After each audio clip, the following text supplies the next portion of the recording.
mango. Yummy mango. I like mango.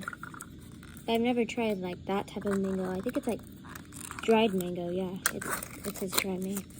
So, ooh, what is this? Oh, it's cereal. So tiny though, see? I've gotten like bigger version. A bigger version of that, even though it's supposed to be like tiny, but anyways. Come on. Okay, and Twizzlers. Twizzlers, I mean, I like, but not like awesome. You know, like it's like okay. Oh, Post-it notes. What the heck? What the heck? Post-it notes. It's just like, I mean, it is a brand, but like I like it when it's like food. Okay, and one last one.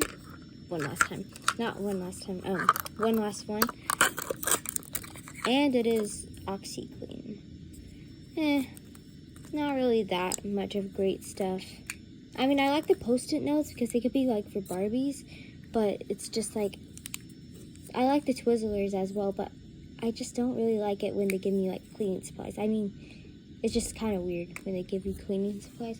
But yeah, that is all my mini brands. Bye-bye.